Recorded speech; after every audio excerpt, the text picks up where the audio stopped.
ঢাকায় আসার পর ইমন খুব জোর লাগিয়ে দিয়েছে চাকরির জন্য। একটা সরকারি চাকরির সন্ধান পেয়েছে খবরের কাগজে। সেটারই প্রিপারেশন নিয়েছে 2 মাস। কদিন আগে সেই জবের জন্য ইন্টারভিউ দিতে গিয়েছিল। সব কিছুতেই টিকে ছিল ইমন। আশাবাদী ছিল যে চাকরিটা আবার তার হয়েই যাবে। লিখিতভাবে মৌখিকভাবে সব কিছুতেই ইমন ফাঁস করেছে, কিন্তু সব কিছুতে পাশ করার পরেও ইমনের চাকরি হয়নি। এই বাংলাদেশে চাকরি পেতে হলে মেধার আগে বাপ মামুর লম্বা হাত লাগবে। না হয় বাপের টাকা থাকতে হবে, আর তা না হলে মাস্ট কোটা থাকতেই হবে। বাংলাদেশে শুধু মেধা দিয়ে চাকরি পাওয়া যায় না। ইমনের মেধা ছাড়া উল্লিখিত আরও একটা জিনিসও নেই।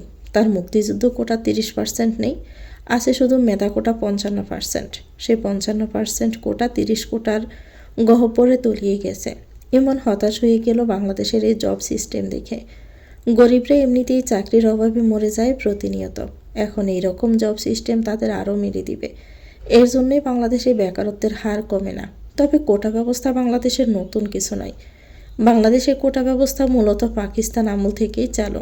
1949 সালে লিয়াকত আলী খান প্রথম কোটা প্রথা শুরু করেন, যেখানে মাত্র 20% ছিল মেধা, আর বাঙালিদের জন্য রাখা হয় 40% বিশেষ কোটা, কারণ মেধা কোটায় বাঙালিদের সুযোগ ছিল খুবই কম। 2018 সালে সাধারণ শিক্ষার্থীদের উদ্যোগে কোটা সংস্কার আবার গণদাবিতে পরিণত হয়, কিন্তু কোনো লাভই হচ্ছে না। কোটার কোটা থেকেই যাচ্ছে। এই সোনার বাংলায় ইমনের মতন লক্ষ লক্ষ তরুণ যুবক এই বেকারত্বের বোঝা বয়ে হেঁটে চলছে, অথচ তাদের উপরেই রাখা হয়েছে আস্ত একটা সংসারের বোঝা। গোটা পরিবার তাদের দিকে মুখ চেয়ে তাকিয়ে আছে। 2 বোঝার চাপ বয়ে হাঁটা কি সহজ? এত শিক্ষিত হয়েও ইমনের চাকরি করতে হচ্ছে এক মেয়রের ড্রাইভার হয়ে। পড়াশোনা করার মূল্য কি তাহলে এটাই? বাংলাদেশের প্রায় সব সেক্টরে চাকরি বসে আছে মুক্তিযুদ্ধের নাতিপুতিরা। ইমনের আফসোস হচ্ছে কেন তার একটা মুক্তিযোদ্ধা কোটা নেই। বাপদাদারা তখন সংসার নিয়ে পড়েছিল। ইমন নির্বিশেষ চোখে আকাশের দিকে তাকালো। মানুষ কেন বড় হয়? বড় হলেই চেনা যায় জীবন কতটা নিষ্ঠুর। তার কান্না পায় খুব এই জীবন দেখে।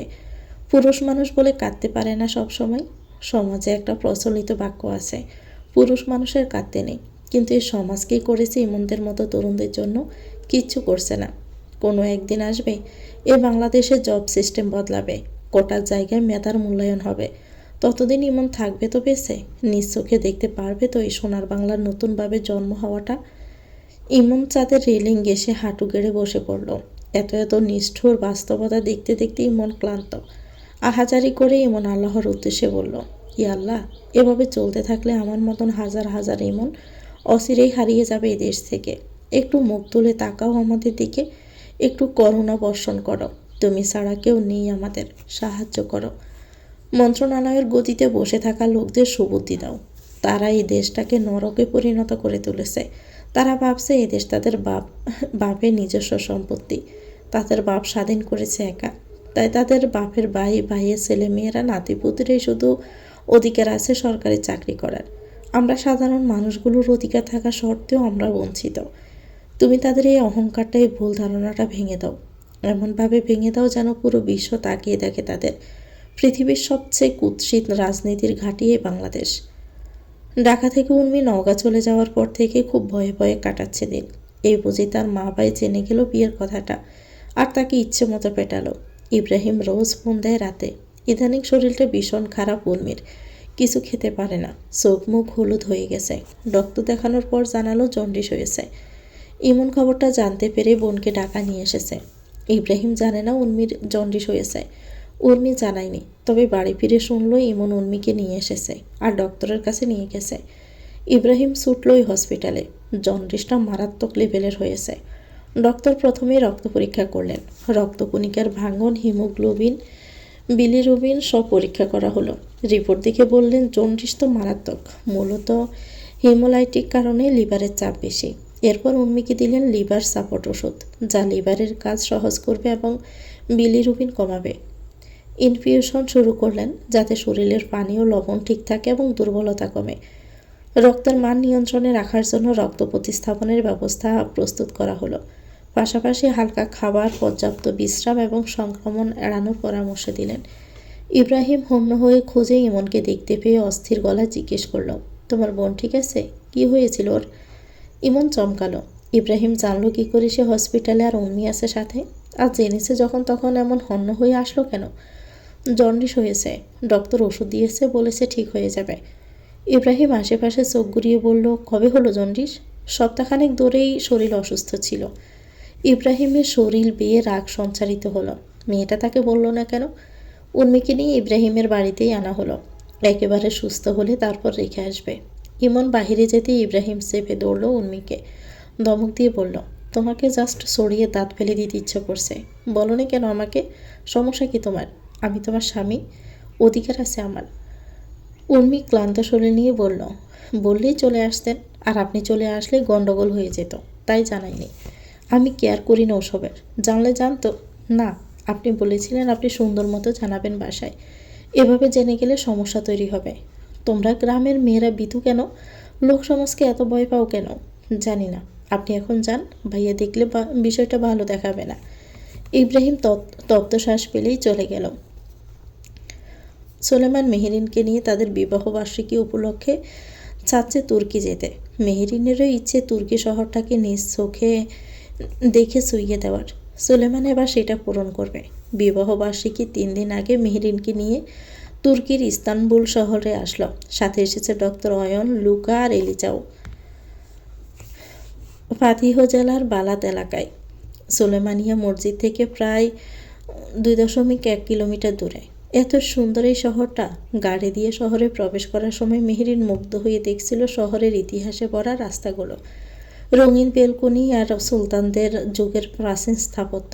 সন্ধ্যার দিকে তারা বালাত এলাকায় এসে থামল। বাড়িতে পৌঁছে দেখলো আগে থেকে খাবার দাবার সাজানো ছিল। মেহেরিন সুলেমানরা ফ্রেশ হয়ে খাবার খেয়ে নেয়। খাওয়া দাওয়া শেষে মেহেরিন এলিজার সাথে গল্প করছিল বাগানে। সেখানেই হুট করে সুলেমান এসে মেহেরিনকে পাজা কোলা করে নিয়ে এলিজার উদ্দেশ্যে বলল, বিবাহিত মহিলাদের এত রাত করে কিসের গল্প বাগানে? রুম নেই? স্বামী নেই তোমাদের? তোমার স্বামী অপেক্ষা করছে রুমে। এলিজা, রুমে যাও। নিজেও স্বামীহারা হয়ে থাকো, আমার বউটাকেও স্বামীহারা করে রেখেছ। গজব পড়বে তোমার উপরে। মেহেরিন হতবিহ্বল। এটা কিভাবে কথা বলছে উনি? মেহেরিনের লজ্জায় তো মাথা কাটা যাচ্ছে। ডক্টর অয়নে এসে দাঁড়িয়েছে। মেহেরিন মুখ গুজল সুলেমানের বুকে। সুলেমান রুমে চলে আসলো মেহেরিনকে নিয়ে। পরের দিন সকালে তারা শহর ঘুরতে বের হওয়ার প্রস্তুতি নিল। মেহেরিন গোল্ডেন রঙের একটা গাউন পরেছে। আয়নার সামনে দাঁড়িয়ে নিকাব বাঁধছে। মেহেরিনের পেছনে সোফায় বসে সুর পিতে পাচ্ছে সুলেমান। বাধা শেষ হতেই মেহেরিনকে দেখতে লাগলো। মেহেরিন আয়নায় তাকাতেই সুলেমানকে তার দিকে তাকিয়ে থাকতে দেখে ভ্রু নাচিয়ে জিজ্ঞেস করলো, ওভাবে তাকিয়ে আছেন কেন? সুলেমান জিজ্ঞেস করলো, কোনভাবে তাকিয়ে আছি? রাত হলে যেভাবে তাকান। রাত হলে কিভাবে তাকাই? বাজে চোখে তাকান। সুলেমান হেসে উঠল। গালে 2 হাত দিয়ে চোখের নজরটা আরও গাঢ় করে বলল, উপস বৌজান, আমি নষ্ট মনে নষ্ট চোখে দেখি তোমাকে। মন আমার কি যে চাই বোঝাই কেমনে। আপনি একটা অসভ্য। আমি ভালো ভেবেছিলাম আপনাকে। অসভ্য না হলে মা ডাক শুনলে কী করে শুনি? আর এই অসভ্যটাকে আমার জন্য হালাল করে দেওয়া হয়েছে। একদম চুপ চুপ করুন আপনি। কথায় কথায় শুধু ওসব টানেন, দিন দুপুরও বাদ রাখেন না। গতকাল কী করলেন ওটা? এলিজাপুর সামনে থেকে ওভাবে কোলে করে নিয়ে আসলেন কেন? আর কথাবার্তা অমন বেহালাজার মতো ছিল কেন? বুদ্ধি কি কমে গিয়েছিল রাত ছিল বলে? বাহিরের লোকজনের সামনে ওই টোনে একদম কথা বলবেন না আমার সাথে, বুঝেছেন? মনে থাকবে? জি ম্যাডাম। যেহেতু আপনি গুরু আমি শিষ্য, বুদ্ধি আমার কম। আপনি বুঝাইয়া দিলেন বলে আমি বুঝিতে সক্ষম। এলিজা পিঙ্ক গাউন পরেছে, শর্ট চুলগুলো ছেড়ে দিয়েছে। লুকা ফুল হাতার কালো গেঞ্জি পরেছে, মাথায় ফেক চুল লাগিয়েছে। বউ আবার তার টাকলা মাথা নিয়ে ছবি তুলতে লজ্জা পায়। মেহেরিনরা হাউস থেকে বের হয়ে প্রথমে তারা গেল বালাত এলাকা ঘুরতে। বালাত তার রঙিন ভবন, প্রাচীন পাথরের রাস্তা এবং ছোট ছোট ক্যাফে দিয়ে পরিচিত। হাঁটার মাঝে কী যে শান্তি অনুভব করলো মেহেরিন, যা বলার বাহিরে। টাকা জমিয়ে সবার উচিত একবার হলেও ইস্তানবুলে আসা। এদের জীবনযাপন, এদের নাচার এতটা সুন্দর, এতটা আকর্ষণীয়, নিজ চোখে না দেখলে শুধু ছবিতে দেখে আফসোস করতে হবে। সুলেমান মেহেরিনকে নিয়ে নাপটেলের নামের ক্যাফেতে ঢুকলো। যেহেতু সকালে তারা খায়নি কিছু, ক্ষুধাও লেগেছে। এই ক্যাফেটা ক্যাট ফ্রেন্ডলি পরিবেশ এবং 20 শতাব্দীর নস্টালজিক্যাল সাজসজ্জার জন্য বিশেষভাবে পরিচিত। ক্যাফেতে প্রবেশ করলে চোখ পড়ে পুরনো বই, টাইপরাইটার, রেট্রো ফ্রিজ আর টেলিফোন দিয়ে সাজানো ইন্টেরিয়র, যেটা একটা আলাদা সময়ের ভ্রমণে নিয়ে যায়। মেহেরিন বই ছুঁয়ে দেখল। এখানে অনেক বিড়াল আছে, এখানে ওখানে টেবিলের উপর নিচে সব জায়গায় ছড়িয়ে ছিটিয়ে আছে বিড়াল। এরা অতিথিদের সাথে ভীষণ আদুরে হয়ে মিশে থাকে। মেহেরিন একটা দবদবে গুলুমুলু সাদা একটা বিড়ালকে কোণে নিল। কি আদুলে বিড়ালগুলো! সুলেমান বিড়ালের সাথে ক্যাফের সাথে বিভিন্ন পোসে ছবি তুলে দিল মেহেরিনের। মেহেরিনরা হস্তনির্মিত কেক, কুকিজ, তুর্কি কফি, চা আর মেনেমেন অর্ডার দিল। মেনেমেন মানে অমলেট। খাওয়া দাওয়া শেষ করে তারা গেল গ্র্যান্ড বাজারে। সুলেমান নিজে পছন্দ করে মেহেরিনকে চুড়ি, ব্যাগ, জুতা, শাল, স্কার্ফ, ড্রেস, অটোমান স্টাইলের গহনা, নীল তাবিজ, জায়নামাজ কিনে দিয়েছে। মেহেরিনের খুশি দেখে কে? এত সুন্দর শহর, মেহেরিনের এই শহরে কাটিয়ে দিতে ইচ্ছে করতেছে। চোখ দাতানো সুন্দর এই ইস্তাম্বুল শহরটা। গ্র্যান্ড বাজার থেকে তারা গেল স্পাইস বাজারে। হাজারো দোকানের মাঝে ঘুরতে ঘুরতে মেহেরিন এবং এলিজা স্থানীয় মশলা, চা, রঙিন ল্যাম্পস ও কারুকার্য দেখে মুগ্ধ হয়েছে। মেহেরিনের মশলা, তুর্কিশ ডিলাইট চা কিনে নিল। স্পাইস বাজার থেকে বেরিয়ে তারা গেল আমব্রেলা ক্যাফেতে। সেখানে তারা বিকেলে নাস্তা করলো। সারাটা সময় সুলেমান মেহেরিনের হাত ধরে রেখেছিল। প্রতিটি জায়গা সম্পর্কে মেহেরিনকে বলেছে। অয়ন আর লুকা পিছন থেকে দুজন দুজনকে শুধু দেখে গেছে। ডক্টর অয়ন লুকাকে বলছে, বাব্বা, পৃথিবীতে মনে হয় আর কেউ বিয়ে করেনি। সাজ যেভাবে বউর হাত ধরে হাসছে, মনে হচ্ছে ছেড়ে দিলেই যেন তার বউ হারিয়ে যাবে। লুকাও সাই দিয়ে বলল, ঠিক, একদম ঠিক বলেছ। আমাদের কি বউ নেই নাকি? ডক্টর অয়ন বলল, আমার নেই ভাই। সো স্যাড ডক্টর অয়ন, তোমার দুঃখে আমি দুঃখিত। ফেরার পথে ফোন আসে ইব্রাহিমের। সুলেমান কানে নিয়ে বলল, বল। ইব্রাহিম বলল, কোথায় তুই? তোর বাপদাদার দেশ ইস্তানবুলে আমি। ইব্রাহিম ব্রু কুচকাল, তুর্কি গেছিস? কেন? নিশ্চয়ই হানিমুনে নয়, কাজেই এসেছি। তুই কেন ফোন করেছিস সেটা বল। তো চাচা তো বৃদ্ধাশ্রমে চলে গেছে। সুলেমান বিস্ময়ের সহিত বলল, হোয়াট? চাচা বৃদ্ধাশ্রমে চলে গেছে মানে? কোন দুঃখে চলে গেল? জানি না, এজন আনতে গেছে। বুড়া বয়সে কেমন নাটক করে তোর চাচা বলতো। সুলেমান ফোন কাটার আগে বলল, মেয়ে দেখ, আমি ফিরে এসে বিয়ের ব্যবস্থা করতেছি। মেহরিন জিজ্ঞেস করলো, কিসের জন্য মেয়ে দেখবেন? কার বিয়ে? সুলেমান গাড়ি চালাতে চালাতে বলল, ধরো আমি বিয়ে করে নিলাম তোমায় রেখে, কি করবে তুমি তখন? মেহেরিন মুখ জানালা বাহিরের দিকে করে বলল, আপনাকে ছেড়ে দেব। সুলেমান সেফে আনলো মেহেরিনকে। সেফে ছেড়ে দিবে মানে? তোমার স্বামীকে তুমি ছেড়ে দিবে? স্বামী যদি আমাকে রেখে পরনারীর দিকে ঝুঁকে, তাহলে ছেড়ে দিব না তো কি করব শুনি? আমার বাপ আপনার সাথে রাখবে আমাকে? জীবনেও না। আর আমি আপনার সাথে থাকবো? আমি কি অবলা? স্বামী দ্বিতীয় বিয়ে করবে আর আমি আড়ালে বসে কাঁদবো? হ্যাঁ কাঁদবো, তবে অসহায় হয়ে আপনার সংসার করা অবশ্যই দেখাবো না। আপনাকে দান করে দিব ওই নারীকে, আর এমনভাবে ছেড়ে দিব আপনাকে যেন সারা জীবন আফসোস করতে করতে ভাববেন আপনি আসলে কী করেছেন। সুলেমান হাসল। মেহেরিনকে বুকের সাথে চেপে ধরে বলল, দ্বিতীয়, তৃতীয়, চতুর্থ বিয়ে যদি করতেই হয়, আমি নওয়াজ সুলেমান সুলতান শুধুমাত্র তার বিবিজান মেহেরিন সুলতানকেই করব। এই জীবন আমৃত্যু তার বিবিজানের দাসত্ব করতে রাজি। তারপরও অন্য কারো গল্পে রাজা হয়ে রাজত্ব করতে রাজি নয়। জীবন মরণ, সুখ দুঃখ সব তুমিতে আবদ্ধ আমার। তাহলে পরনারীর কথা আমার সামনে বলবেন না, আমার রাগ হয়। জো হুকুম সুলতানা। একজন বৃদ্ধাশ্রমে এসে বাপের পাশে বসে বাপকে বুঝিয়ে সুঝিয়ে বাড়ি নেওয়ার চেষ্টা করছে, কিন্তু বাদশা সুলতান যাবে না। এজওয়ান বউয়ের জন্য সুলেমান তাকে কথা শুনিয়েছে। ছেলের বউয়ের জন্য কেন সে কথা শুনবে? সে যাবেই না সে বাড়িতে। এজন বিরক্ত হয়ে হাতের ফোনটা বাদশা সুলতানের দিকে বাড়িয়ে দিয়ে বলল, দেখো তাহলে কোন মেয়েটাকে তোমার পছন্দ হয়। বাদশা সুলতান ফোনের দিকে তাকালো। কয়েকটা মেয়ের ছবি। ধরতে গেলে বাদশা সুলতানের মেয়ের বয়সী। ছেলের দিকে ব্রু কুচকে তাকিয়ে বলল, মেয়ে কেন দেখাচ্ছিস আমাকে? তোমার পছন্দ করা মেয়ের সাথে বিয়ে ঠিক করব। বাদশা সুলতান চমকালো। দ্বিতীয় বিয়ে করার চিন্তা ভাবনা করছিস? দেখ আজওয়ান, মানছি মাহিকে আমার পছন্দ না, তোকে মাহি মানে না। বৈবাহিক জীবনে এমন ঝগড়াঝাটি হয়, তাই বলে দ্বিতীয় বিয়ের দিকে ঝোঁকাটা মোটেও ভালো কাজ না। ওই মেয়েকে বোঝাবি ভালো করে, আমরা বোঝালে খারাপ দেখায়। একজন বাপের কথা শুনে ব্রু কুচকানোর সাথে মুখটাকে কুচকালো। ফোনটা বাদশা সুলতানের কোলে দিয়ে বলল, পাগল নাকি? আমি কেন দ্বিতীয় বিয়ে করতে যাব? একটাকেই তো সামলাতে আমি হিমশিম খাই। আরেকটা বিয়ে করলে আমাকে আর খুঁজে পাওয়া যাবে না। তাহলে মেয়ের ছবি দেখাচ্ছিস কেন আমাকে? তুমি দেখবে না তো কে দেখবে? বিয়ে তো দিব তোমাকে, মেয়ে তো তোমারই পছন্দ করা লাগবে। আমায় আর ভাইজানকে তুমি মোটেও শান্তি দিচ্ছ না। তোমার এই একাকিত্বের জন্য আমাদের সমস্যা হচ্ছে। যখন খুশি তখন আমাদের জ্বালাতে চলে আসো। বউ কিছুতে গেলেই তোমার ডাক আসে, ওয়াশরুমে গেলে ডাক আসে। পুরাই যন্ত্রণাময় বানিয়ে দিয়েছো আমাদের জীবনটা। তাই আমি আর ভাইজান মিলে ঠিক করেছি তোমার বিয়ে দিব। ভেবো না কচি মেয়েই বিয়ে দিব। এরা রাজি হয়েছে তোমায় বিয়ে করতে। তোমার ছবি দিয়েছিলাম, তাদের বেশ পছন্দ হয়েছে তোমাকে। তুমি রাজি হলে বিয়েটা ফাইনাল। তখন যখন খুশি যেখানে চলে যাও, আমরা নিতে আসবো না। বাসার সুলতান হতবিহ্বল হয়ে গেল ছেলের কথা শুনে। এই বুড়ো বয়সে এত তুচ্ছ-তাচ্ছিল্য করছে তার ছেলেরা। বৃদ্ধাশ্রমে এসেও রেহাই দিচ্ছে না। এই অপমান মোটেও মেনে নেওয়া যায় না। বাসার সুলতান উঠে চলে যেতে যেতে বলল, দূর হও আমার চোখের সামনে থেকে, আর আসবি না এখানে। আমি যাব না সুলতান নিবাসে।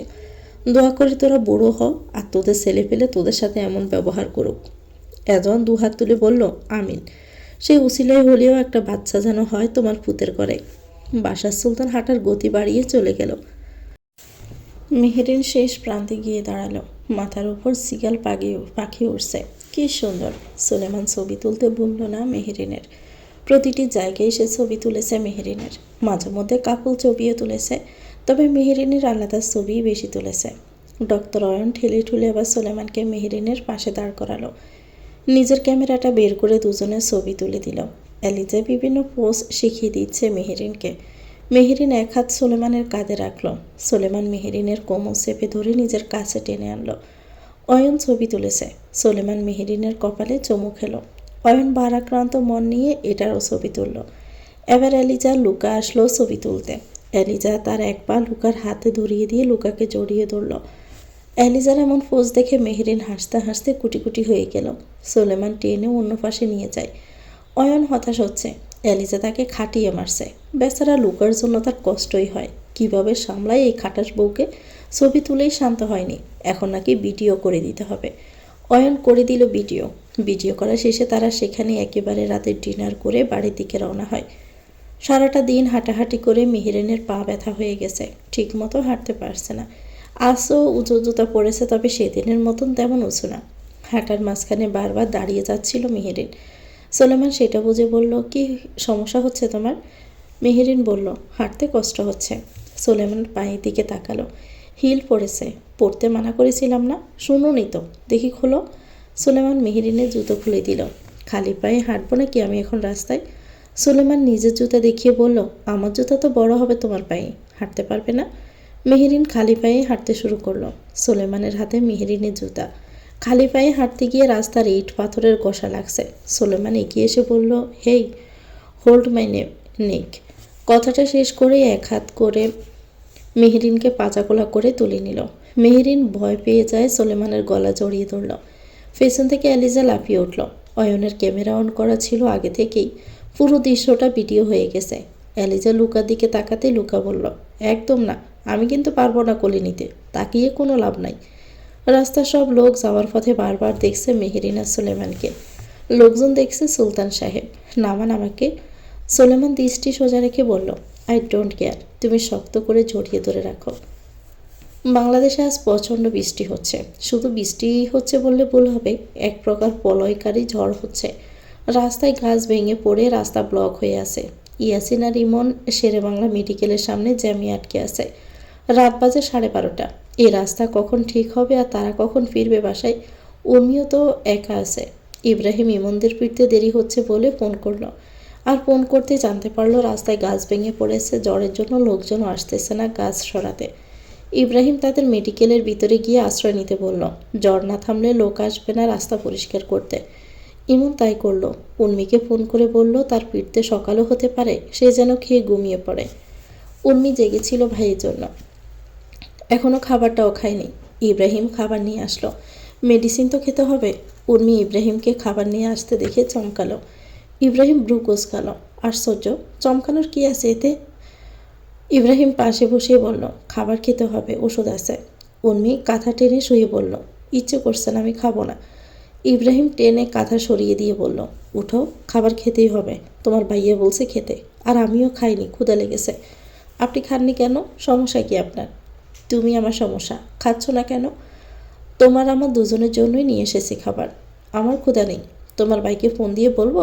জ্বর মাথা নিয়েই কিন্তু চলে আসবে, ভালো লাগবে তখন। বাহিরের অবস্থা কিন্তু ভালো না। উর্মি উঠে বসলো। খাইয়ে দিব? উর্মি চট্ট করে বলল, দিন। ইব্রাহিম যত্ন করে খাইয়ে দিল উর্মিকে, সাথে নিজেও খেলো। উর্মির এঁটো মুখ ধুইয়ে দিল। বাহিরে এখনও বিদ্যুৎ চমকাচ্ছে, বাস পড়ছে। এইসব দেখে ইব্রাহিম জিজ্ঞেস করলো, চলে গেলে ভয় পাবে না তো? না। ইব্রাহিম তত্ত্ব শ্বাস ফেলে চলে যাচ্ছিল দরজাটা চাপিয়ে। এমন সময় খুব জোরে শব্দ করে বিদ্যুৎ চমকাতে উর্মি চেঁচিয়ে উঠল। ইব্রাহিম দৌড়ে আসলো। দুহাত কানে চেপে আসে উর্মি। আকস্মিক এত জোরে করে চমকানোতে উর্মি বুঝতে পারেনি। ইব্রাহিম হন্তদন্ত হয়ে এসে জড়িয়ে ধরে বলল, খুব ভয় পেয়েছো না? বেশি পাকনামি করো তাই না? খুব তো বললে আমাকে চলে যেতে, এখন চেঁচাচ্ছ কেন? বেয়াদব মেয়ে একটা। উর্মি শরীর কাঁপছে ভয়ে, দুহাত দিয়ে জড়িয়ে ধরল ইব্রাহিমকে। ইব্রাহিমের বুকের কাঁপনি স্পষ্ট শুনতে পারছে উর্মি। সমস্ত শরীরের ভর ছেড়ে দিল উর্মি ইব্রাহিমের উপর। ইব্রাহিম উর্মির মুখের উপর আসা চুলগুলো সরিয়ে দিল। চোখ বুজে আছে। এখনো ভয় করছে? আমাকে শান্তি দিচ্ছ না তুমি উর্মি। আমি তোমার স্বামী, দূর দূর করো কেন? ভালোবাসো না? উর্মি ইব্রাহিমের শার্টের বোতামের উপর হাত রেখে বলল, ফাঁসা। বলো। আপনাকে ভালোবাসি, কিন্তু আমি যে আমার পরিবারকে ঠকালাম, এই গ্লানি আমাকে কুড়ে কুড়ে খাচ্ছে প্রতিনিয়ত। কবে গুছাবেন আমার এই গ্লানি? অপরাধী মনে হয় নিজেকে সারাক্ষণ। লক্ষ্মীটি, তুমি যদি চাও আমি আজই বলে দিতে পারি। বলবো?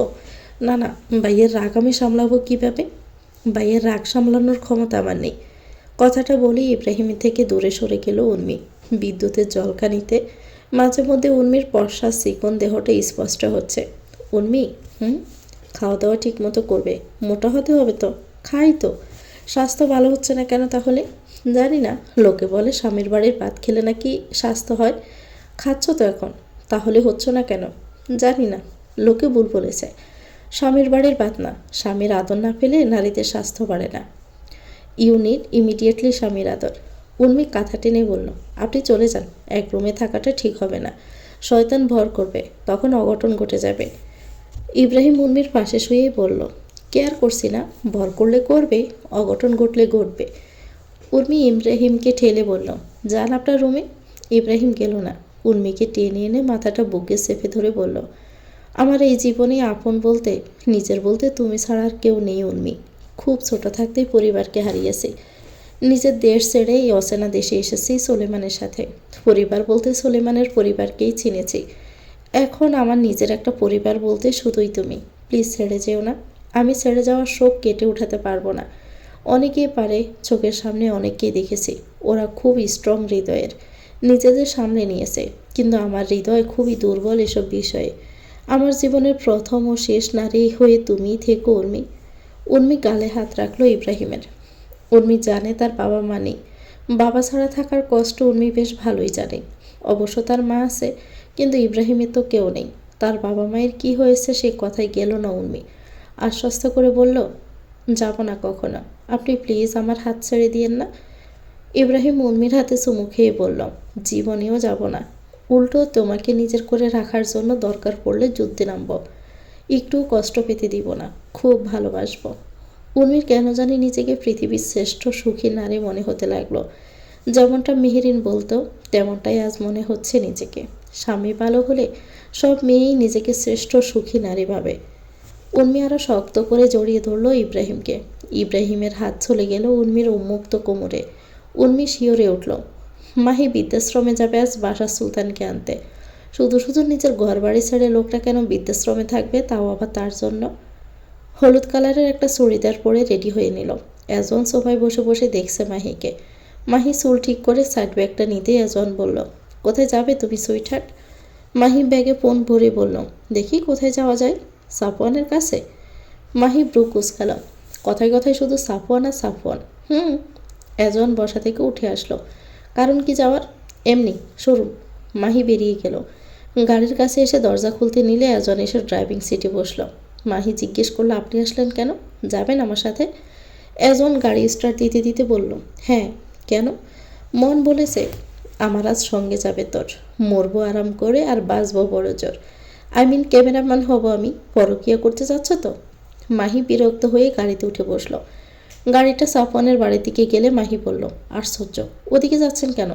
বাড়ি তো ওদিকেই। আমি বৃদ্ধাশ্রমে যাব, ওদিকে যান। For why? আপনার বাবাকে আনতে। এজন গাড়ি থামিয়ে দিল। বাট ড্যাডি তো বৃদ্ধাশ্রমে নেই। মাহি চমকালো। নেই মানে? হুম, বাবা তো অস্ট্রেলিয়া গেছে আজ সকালে। হোয়াট? চমকাচ্ছ কেন? আমাকে বললেন না কেন? আমি নিজেই জেনেছি আজ সকালে। বাবা ফোন করে জানিয়েছিল 2 দিন পরে চলে আসবে। কী জন্য গিয়েছেন?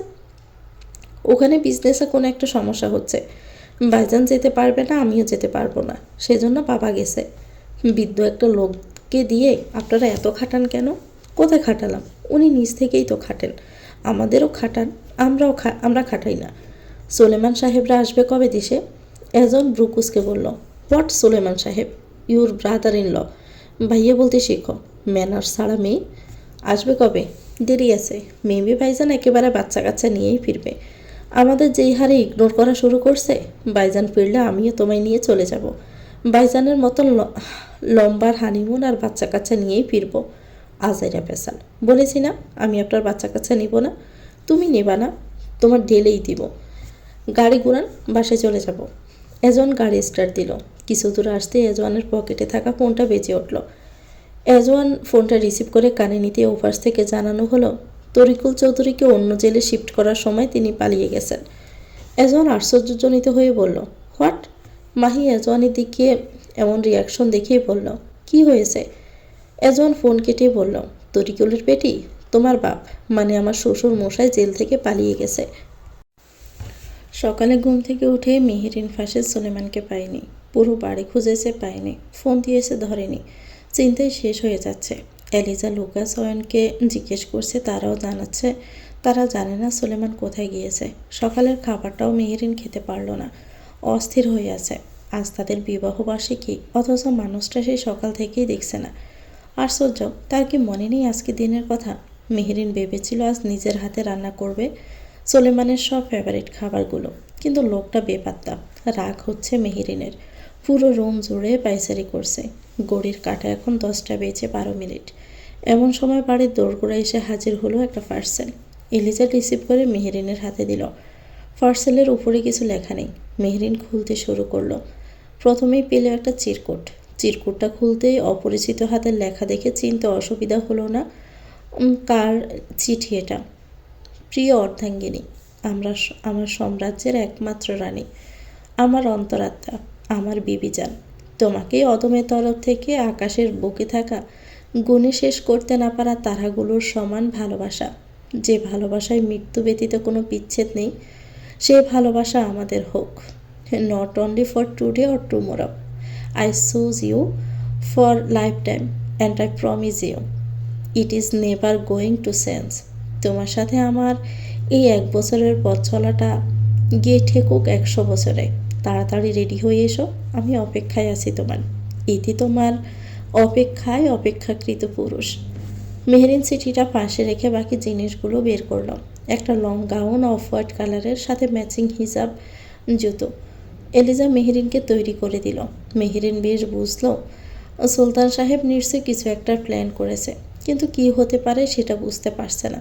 মেহেরিন আয়নায় নিজেকে দেখে নিল। এলিজাও রেডি হয়ে নিয়েছে। মেহেরিনকে নিয়ে বাহিরে আসতে দেখলো লুক আর অয়নও রেডি। এলিজা মেহেরিনকে নিয়ে গাড়িতে উঠে বসলো। গাড়িটা গিয়ে থামলো সুলেমানিয়া মসজিদের সামনে। গাড়ি থেমে যেতে মেহেরিনের বুক দুঃখকানি যেন বেড়ে গেল। এতক্ষণের অস্থিরতা, অভিমান, রাগ সব মিলেমিশে এক অদ্ভুত আবেগ তৈরি করলো ভিতরে। মেহেরিন নামতে দেখতে পেল সামনে দাঁড়িয়ে আছে সুলেমান, পরনে অফ হোয়াইট স্যুট। মেহেরিন তাকিয়ে রইল স্তব্ধ হয়ে। সুলেমান এগিয়ে এলো দৃঢ় পায়ে, চোখের কোণে গভীর প্রশান্তি। মসজিদের আঙিনায় থেকে আগে থেকেই কিছু আলেম বসেছিলেন। তাদের সামনে মাটিতে খেজুরের জড়ি রাখা, সাথে 2টো পানির কলস। কোনো বাড়তি চাকচিক্য নেই, নেই জলস। এলিজা, লুকাস আর অয়ন পাশে দাঁড়িয়ে হাসি মুখে তাকিয়ে আছে।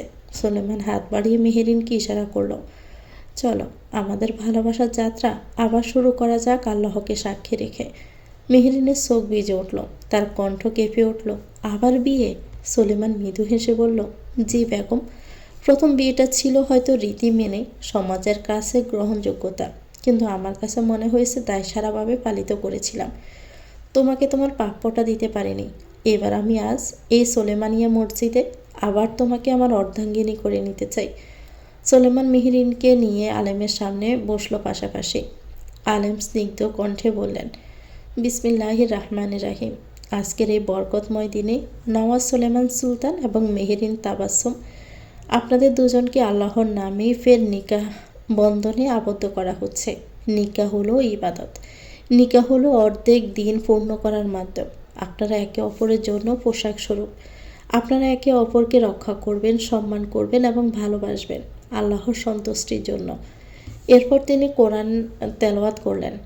আর তার নির্দেশসমূহের মধ্যে অন্যতম হলো তিনি তোমাদের জন্য তোমাদের মধ্য থেকে সঙ্গিনী সৃষ্টি করেছেন, যাতে তোমরা তাদের কাছে প্রশান্তি পাও। আর তিনি তোমাদের মধ্যে স্থাপন করেছেন ভালোবাসা আর দয়া। সূরা রুম 21। আলেম আবার বললেন, নওয়াজ সোলেমান সুলতান, আপনি কি আল্লাহর নামে সাক্ষীদের সামনে পূর্ণ ভালোবাসা ও দায়িত্ব নিয়ে মেহেরিন তাবাসসুমকে স্ত্রী হিসাবে গ্রহণ করেছেন? সোলেমান মেহেরিনের দিকে একবার তাকিয়ে বলল, কবুল করছি। আলেম মুখ ফেরালেন মেহেরিনের দিকে। মেহেরিন তাবাসসুম, আপনি কি আল্লাহর নামে সাক্ষীদের সামনে পূর্ণ ভালোবাসা ও দায়িত্ব নিয়ে সোলেমানকে স্বামী হিসেবে গ্রহণ করছেন? সোলেমান মেহেরিনের হাত চেপে ধরল, চোখে চোখে ভরসা দিল। মেহেরিনের খুব আব্বা আম্মার কথা মনে পড়ছে। তারা আজ এখানে থাকলে তার আব্বা তার পাশে বসে ঠিক এভাবেই ভরসা দিত। মাথায় আলতো করে হাত রেখে বলতো, বাবা আছে তো আম্মা, চোখ বুজে দম নিয়ে বলে দাও। মেহেরিনের চোখ বেয়ে দুফোঁটা অশ্রু গড়ালো। হাতটায় বর দিয়ে বলল, কবুল করছি। আলেম হাত তুলে দোয়া করলেন, আল্লাহ আপনাদের দাম্পত্য জীবনকে হালাল ভালোবাসার সৌন্দর্যে পূর্ণ করুক। আপনাদের মধ্যে থাকুক প্রশান্তি, মমতা ও রহমত। তোমরা যেন একে অপরের চোখে শান্তি হও এবং এই বন্ধন কিয়ামত পর্যন্ত কল্যাণের কারণ হোক। এরপর উপস্থিত সবাই মাথা নিচু করে আমিন বলল। বিয়ে শেষে সোলেমান খেজুরের একটা টুকরো মেহেরিনের মুখে তুলে দিল। মেহেরিনও তার হাতে খাওয়ালো। হাসি আর অশ্রু মিলেমিশে একাকার হয়ে গেছে। মসজিদের আঙিনায় আজ খুশির ঢেউ। মসজিদে আসা প্রতিটি মানুষকে খেজুর দেওয়া হলো। সবাই এই দম্পতির জন্য আল্লাহর দরবারে দোয়া করলো। বিয়ের সব আয়োজন শেষ হলে সোলেমান মসজিদে একটা মোটা অঙ্কের টাকা ডোনেশন করে। তারপর কিছুক্ষণ মসজিদে বসে থেকে বেরিয়ে আসে বউকে নিয়ে। গাড়ি চলছে তার দ্রুত গতিতে। সন্ধ্যার আলো। সোলেমান মেহেরিনকে নিয়ে এখন একটা রেস্টুরেন্টে যাবে। রেস্টুরেন্টটা আজকের জন্য পুরোটা বুক করেছে। বাহিরের কোনো মানুষ আজ ঢুকতে পারবে না। রেস্টুরেন্টের সামনে আসতে সোলেমান গাড়ি থেকে নেমে মেহেরিনকে নিয়ে ভিতরে ঢুকলো। খুব সুন্দর করে ডেকোরেশন করা হয়েছে। টেবিলের উপর হরেক রকমের খাবার, ক্যান্ডেল, ফুলের তোড়া, পাপড়ি। রেস্টুরেন্টের ম্যানেজার এগিয়ে এসে তাদের অভ্যর্থনা জানালো। সোলেমান মেহেরিনকে নিয়ে টেবিলের সামনে বসলো। হালকা মিউজিক বাজছে। সোলেমান পকেট থেকে একটা ডায়মন্ড রিং বের করে মেহেরিনের হাতে পরিয়ে দিয়ে পিঠে চুমু খেলো। আংটিটা অসম্ভব সুন্দর। কিছুক্ষণ অপলক চেয়ে থেকে বলল, অসম্ভব সুন্দর এটা, ধন্যবাদ আপনাকে আমায় এত সুন্দর সুন্দর অমায়িক অনুভূতির সাথে পরিচয় করানোর জন্য। সোলেমান মুচকি হাসলো। নিজ হাতে খাবার সার্ভ করলো। মেহেরিন হালকা খেলো। খাওয়া দাওয়া শেষে তারা রেস্টুরেন্ট থেকে বেরিয়ে রাস্তার পাশ ঘেঁষে হাঁটতে শুরু করলো। তেমন একটা লোকজন নেই এ রাস্তায়। হাঁটতে হাঁটতে মেহেরিন অনুভব করলো তার জীবনটা আশ্চর্যজনকভাবে ভীষণ সুন্দর। এত সুখ, এত আনন্দ তার মতো একটা সামান্য মেয়ে পাচ্ছে ভেবে ভীষণ অবাক হচ্ছে। সৃষ্টিকর্তা তাকে এত সুখ দিলেন, এত সুন্দর একটা জীবন দিলেন। শুকরিয়া আদায় করেও মনে হয় কম হয়ে যাচ্ছে। এই সুখটা তার জীবন মৃত্যুর 1 সেকেন্ড অবধি যেন একই জায়গায় স্থির হয়ে থাকে। কোনো দুঃখ, কোনো ঝড়-ঝাপটা যেন না আসে তার জীবনে। তার আশেপাশের সকল মানুষ যেন ভালো থাকে তার সাথে। মেহেরিন সুলেমানের বাহুটা জড়িয়ে ধরল। দৃষ্টি কালো আকাশের দিকে রেখে বলল, জীবনটা কি সুন্দর সুলতান সাহেব। আপনি জীবনে আসায় যেন দ্বিগুণ হয়ে গেল। ধন্যবাদ আপনাকে আমার জীবনে আসার জন্য। সারা জীবন এভাবেই থাকুন, একটুও বদলাবেন না। সুলেমান হাতের উপর হাত রাখল। রাস্তার পাশ দিয়ে 5 জন লোক যেতে লাগলো। 2 জন বয়স্ক দম্পতি তাদের সামনে, 2 জন ইয়াং দম্পতি, কোলে 1.5 বছরের একটা মেয়ে বেবি। সুলেমান সেই দিকে তাকিয়ে ইয়াং দম্পতিকে প্রথমে দেখিয়ে তারপর বয়স্ক দম্পতিকে দেখিয়ে বলল, আমাদের এখান থেকে ওখান অবধি যেতে হবে মেহেরিন। শক্ত হাতের সাথে থেকো তুমি। অনেকটা লম্বা পথ পাড়ি দেওয়া এখনও বাকি। আমরা কেবল সূচনায় দাঁড়িয়ে। উপসংহারে যেতে হবে একসাথে। ভালোবাসি আপনায় সুলতান সাহেব। কতটুকু? উদাহরণ চাচ্ছেন? মেবি আমি আপনাকে ততটুকু ভালোবাসি যতটুকু ভালোবাসলে এই জীবনে আর অন্য কাউকে ভালোবাসার ইচ্ছে জন্মাবে না। তাহলে তো মারাত্মকভাবে ভালোবাসছো আমায়। নিঃসন্দেহে। সুলেমান এক হাতে মেহরিনকে জড়িয়ে ধরে গুনগুন করে গাইল, তোমার এত ভালোবাসা আমি বলো কোথায় রাখি, বুকের খাঁচায় বন্দি থেকো ওগো অবুঝ পাখি, তোমার প্রেমে আমি অন্ধ, ফিরে যাওয়ার পথ বন্ধ, ইচ্ছে করে জনম ভরি করি গো আকদর, তুমি আমার জান বন্ধু অন্তরের অন্তর, তুমি আমায় কইরো না কো কোনো দিনও পর। পুলিশ স্টেশনে বসে আছে এজওয়ান আর মাহি। কোনো খোঁজ নাকি পাওয়া যাচ্ছে না তরিকুল চৌধুরীর। মাহির জাস্ট বিরক্ত লাগছে, এতগুলো পুলিশ থাকতে উনি পালিয়ে গেল। পুলিশ ফোর্স এমন পালতো কেন? ভবিষ্যতেরা জনগণের হাতে এমন বকা খাবে যে উঠতে বসতে শুধু বকা খেয়েই পেট ভরাবে। ফালতু প্রশাসন। হাবিব এসে বলল, চারদিকে লোক লাগিয়েছি, আশা করছি 24 ঘন্টার মধ্যে খুঁজে বের করব। আপনারা সাবধানে থাকবেন, ক্ষতি করতে পারে। মাহি উঠে দাঁড়ালো। 24 ঘন্টার মধ্যে খোঁজ না পেলে তখন কি হবে? আশা রাখছি পেয়ে যাব। যদি না পান আপনাদের ব্যবস্থা আমি করছি। এবারটা চলুন। মাহি বেরিয়ে গেল। একজন বুকে আঙ্গুল দেখিয়ে বলল, অল দ্য বেস্ট হাবিবুল্লাহ। বউ আমার আপনাদের দেখে নেবে। সামান্য অপরাধী সামলাতে পারেন না, আবার আসছেন দেশের জনগণের নিরাপত্তা নিশ্চিত করতে। উত্তম মাধ্যম দেওয়া উচিত আপনাদের। সরকারের টাকায় খাচ্ছেন আর পেটে চর্বি বাড়াচ্ছেন, তাই না? চর্বি কমানোর ব্যবস্থা করা উচিত। শ্বশুর খুঁজে না দিলে শাহবাগে গিয়ে আন্দোলন করব আমি। এজন কথাগুলো বলেই বেরিয়ে আসলো। গাড়ির কাছে এসে দেখলো মাহি চিন্তিত। এজন ড্রাইভিং সিটে বসে বলল, আরে চিন্তা করো না, পুলিশ ব্যর্থ হলে আমি আছি তো, আমি খুঁজে বের করব। মাহি জানতে চাইল কি করে? সিক্রেট। তোমাকে যেভাবে খুঁজে বের করছি সেভাবে শ্বশুরকেও খুঁজে বের করব। পুলিশ, সিআইডি, আর্মি হেল্প করেছিল আপনায়, অতি সামান্য। না করলেও আমি নিজের ক্ষমতা দিয়ে বের করে নিতাম। আপনি কে বলুন তো, কিসের ক্ষমতা আছে আপনার? টপ সিক্রেট তরিকুলের বেটি, জেনে গেলে তো সব শেষ। লুকোচুরি কিসের এত? লুকোচুরি করে খেলায় যে মজা, সে মজার কোথাও নেই। মুখোশ পরে থাকতে ভালোই লাগে, তাই না বলো? চোখের সামনেই থাকে, অথচ আমরা পুরো পৃথিবী ঘুরে খুঁজি তাদের। মাহি বরকে গেল। মানে? মানে এই যে তোমার বাপি মেন কালপ্রিট, অথচ সে তোমার সামনেই ছিল। তাকে না মেরে তুমি মারতে গেছিলে আমার বাপকে। তোমার জায়গায় অন্য কেউ থাকলে আমি যে কী করতাম তা জানো? কি করতেন? নিজ হাতে জবাই দিয়ে খিচুড়ি রেঁধে কুত্তাকে খাওয়াতাম। কিন্তু আনফর্চুনেটলি তুমি হয় কিছুই করতে পারিনি। করতেন, না করেছে কে? My heart. So don't hurt your girl এজওয়ান, ডোন্ট হার্ট। নিবাসে আসার 7 ঘন্টা পর থানা থেকে খবর আসলো চট্টগ্রামের এক জঙ্গলে তরিকুল চৌধুরীর মৃতদেহ পাওয়া গেছে। কথাটা শুনে মাহি 2 সেকেন্ড থম মেরেছিল। খুন হয়েছে তরিকুল চৌধুরী? এজন মাহিকে নিবাসেই থাকতে বলল, কিন্তু মাহি থাকলো না। এজনের সাথে বের হলো চট্টগ্রামের উদ্দেশ্যে। গভীর এক জঙ্গলে অতি নিকৃষ্টভাবে পড়ে আছে তরিকুল চৌধুরীর মৃতদেহ। খুব বাজেভাবে শরীরটা কোপানো হয়েছে। শরীর থেকে মাংস খুলে জায়গায় জায়গায় পড়ে আছে। মাথার উপরের অংশটা একেবারে আলাদা হয়ে গেছে। সাধারণ মানুষ এই মৃতদেহ দেখলে সাথে সাথে বমি করে দিবে নিশ্চিত। মাহি একবার দেখলো, উল্টে এসে গেল কেন জানি। খুব আফসোস হচ্ছে যে মরেছে তার জায়গায় মাহি থাকলে আরও জঘন্য মৃত্যু উপহার দিত তরিকুল চৌধুরীকে। জ্যান্ত শরীরে আগুন ধরিয়ে দিত, তার আগে পাকলা কুকুর দিয়ে শরীরটা খুবলে খাওয়াতো। আফসোস হচ্ছে এই কারণে মৃত্যুটা অন্য কেউ দিল বলে। কিন্তু দিলটাকে? শালার গবেট পুলিশ বলেছে হয়তো ডাকাতদের কবলে পড়েছিল। কিন্তু কথা হচ্ছে ডাকাতরা কী বা নিবে, আর তার থেকে যে হত্যা করবে এভাবে? কী ছিল? থানায় নিশ্চয় তার কাছে ফোন, টাকা পয়সা ছিল না, তাহলে কিসের জন্য মারবে? এজেন্ট ঠোঁট বাঁকিয়ে দেখছে মৃতদেহটা। হাবিবের দিকে তাকিয়ে বলল, মৃত্যুটা তেমন একটা জম্পেশ করে দেয়নি তারা, তাই না constable? Oh sorry, inspector Habib. Habib ব্রু কুঁচকাল। এই জঘন্য মৃত্যুটা দেখে বলছে জম্পেশ মৃত্যু দেয়নি? এর চেয়ে জঘন্য মৃত্যু দেওয়া যায়? এজন মাহি দিকে তাকিয়ে বলল, তরিকুলের বেটি কাঁদবে না? মাহি ব্রু কুঁচকে বলল, কাঁদবো কোন দুঃখে? তোমার বাবা যে আর নেই এই পৃথিবীতে। আল্লাহ, তুমি কাঁদবে না?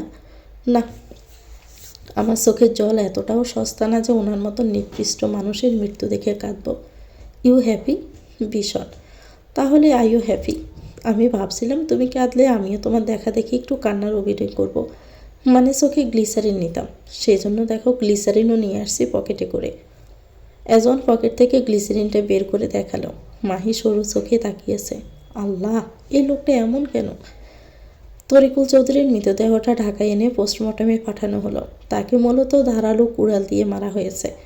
মারার আগে তাকে নেশা জাতীয় কিছু খাওয়ানো হয়েছিল। সন্দেহজনকভাবে প্রথম সারিতে হাবিব টার্গেট করল মাহিকেই। মাহির সাথেই তরিকুল চৌধুরীর সাপ নেউলে সম্পর্ক।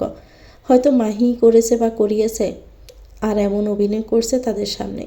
আর দ্বিতীয় সারিতে রাখলো এজওয়ানকে। রোজ দুবেলা করে হাবিব আসে সুলতান নিবাসে কথা বলতে। এজন রীতিমতো বিরক্ত হাবিবের উপর। উর্মি কিছুটা সুস্থ হতে মহাদেবপুর রেখে এসেছে ইমন। শোনা যাচ্ছে সেপ্টেম্বরের দিকে বোধহয় স্কুল কলেজ সব খুলে দেওয়া হবে আস্তে ধীরে। ইতি বেগম চেয়ারম্যান বাড়ি গিয়েছে ধারের টাকা দিতে। এখনও তারা 1 লাখ টাকার মতো দেনা। ইমন 10,000 দিয়ে গেছে, সেটাই দিতে গেছে। চেয়ারম্যান টাকাটা নিল। ইতি বেগমের দিকে তাকিয়ে বলল, মাত্র 10,000 টাকা দিলে? বাকি টাকা কবে দিবি ইমনের মা? 2 বছর ধরে টানতেছ। ইতি বেগম বলল, ভাই আস্তে ধীরে সব শোধ করে দিব। বুঝিনি তো, ছেলেটা যা টাকা পায় সেটা দিয়ে ওর নিজের চলাফেরা সংসারের খরচ করে যা বাকি থাকে সেটাই আপনার হাতে তুলে দেই। আর কয়টা মাস সময় দেন। তোমার একটা কথা বলবো বলবো করে আর বলা হচ্ছে না। জি ভাই বলেন, কি কথা? উর্মিরে আমাদের সোহানের জন্য নিতে চাই। তুমি যদি রাজি থাকো তাহলে প্রস্তাব নিয়ে যাইতাম। একটা আত্মীয় সম্পর্ক হয়ে গেলে তখন আর এই লেনদেন সব চুকে যেত। সোহানের বেশ পছন্দ উর্মিকে। ইতি বেগম দোটানায় পড়ে গেলেন। নিঃসন্দেহে সোহান একটা ভালো ছেলে, তবে এত বড় বাড়ির সাথে সম্বন্ধ করবে না, বিষয়টা ভালো দেখায় না। ইমনের সাথে কথা বলে নেই ভাই, দেখি ইমন কি বলে। আচ্ছা ইমনকে বলে জানাইও আমাকে। ইতি বেগম বাড়ি ফিরে ইমনকে ফোন করে সব বলল। ইমন সাথে সাথে না করে দিল। টাকার পাট শুকানোর জন্য এই সম্বন্ধ শুনেই মেজাজ গরম হয়ে গেছে ইমনের। সে যত তাড়াতাড়ি সম্ভব চেয়ারম্যানের টাকাটা শোধ করে দেওয়ার চেষ্টা করবে। ইমনের আত্মমর্যাদা একটু বেশি। এই সম্বন্ধে রাজি হলে ভবিষ্যতে তার বোনকে যে খোঁটা শুনতে হবে না, এই টাকা নিয়ে তার কি গ্যারান্টি? আর তাছাড়া বোনটা ইচ্ছে আগে পাশ করুক। উর্মি জানে না চেয়ারম্যান বাড়ি থেকে তার বিয়ের প্রস্তাব রাখা হয়েছে। ইতি বেগম জানায়নি। জানানোর প্রয়োজন মনে হয়নি। যাকে জানানোর প্রয়োজন মনে হয়েছে তাকেই জানিয়েছে। পরের দিন চেয়ারম্যানকে বলল ইমন এখনই বিয়ে দিবে না বোনের। এইচএসসি শেষ হলে ভাববে। চেয়ারম্যান সাহেব কিছুটা রেগে গিয়েছিল। এত বড় বাড়ি থেকে প্রস্তাব পাঠালো নিজ থেকে, আর এরা না করে দিল। শুধুমাত্র ছেলের পছন্দ বলেই বলেছি। তা না হলে এমন বাড়িতে কে বিয়ে দেয় ছেলের, যাদের নুন আনতে পান্তা পুরায়? শুধু বলল টাকাটা তাড়াতাড়ি শোধ করার চেষ্টা করো। অন্ধকার এক ঘর। ঘরের ভিতর বাহিরে আলো প্রবেশ করে না বললেই চলে। কাঠের এক চকিতে নিস্তব্ধ হয়ে শুয়ে আছে এক রমণী। শিকলে হাত পা বাঁধা। পাশেই খাবারের থালায় খাবার পচে আছে। জানা গেল 2 দিন ধরে কিছুই খাচ্ছে না। খবর পেয়ে রুমের ভিতর প্রবেশ করলো কেউ। নাম ধরে ডাকলো রমণীর। রমণীর সাথে সাথে পেছন ফিরল। চিনতে বোধহয় পারল না তার সামনে থাকা মানুষটিকে। মুখটা স্পষ্ট নয়। খাবার খাচ্ছিস না কেন? কথাটা রমণীর কানে আসতে রমণী বলে উঠল, আমি এখানে থাকবো না। ওরা আমাকে মারে, খুব মারে। দেখো গাল দিয়ে রক্ত বের হচ্ছে। রমণীর গালের এক সাইডে দেখা গেল রক্ত। শটটা যে রমণীর সামনে থাকা মানুষটাই মেরেছে, যদি বুঝতো তাহলে বোধহয় বাচ্চাদের মতন করে এভাবে অভিযোগ জানাতো না। কথাটা না শুনেই তো মারবেই। আমাকে নিয়ে যাও না, ওরা পোঁছা। আমার সাথে খুব বাজে কাজ করে। আমি আমার ছেলের কাছে যাব। ও কোথায়? ও আমায় খোঁজে না।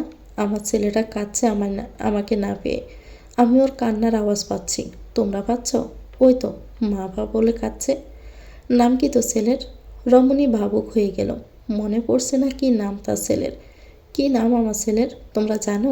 চিনো আমার ছেলেকে? চিনলে ওকে বলো। আমাকে এখানে আটকে রেখেছো তোমরা। আমার ছেলে এসে আমাকে নিয়ে যাবে। আসবে না তোর ছেলে। কথাটা শেষ করে এগিয়ে আসলো। হাতে থাকা ইঞ্জেকশনটা পিঠে পুশ করে দিল। ব্যথায় চোখ মুখ কুঁচকে গেল। মিনিট 2-এর মধ্যে রমণী সেন্সলেস হয়ে ঢুলে পড়ল বিছানায়। তো ভিউয়ার্স, গল্পটির নাম হচ্ছে দাহ সজ্জা। লিখেছেন রাইহা জোবাই রিপ্তি। এটা গল্পের 21তম পর্ব। পরবর্তী অংশ পেতে চ্যানেলটিকে সাবস্ক্রাইব করে আমাদের সাথে থাকবেন। ভিডিওটি ভালো লাগলে একটি লাইক দিয়ে দিবেন, কমেন্ট করে জানাবেন কেমন লেগেছে। আল্লাহ হাফিজ, আসসালামু আলাইকুম।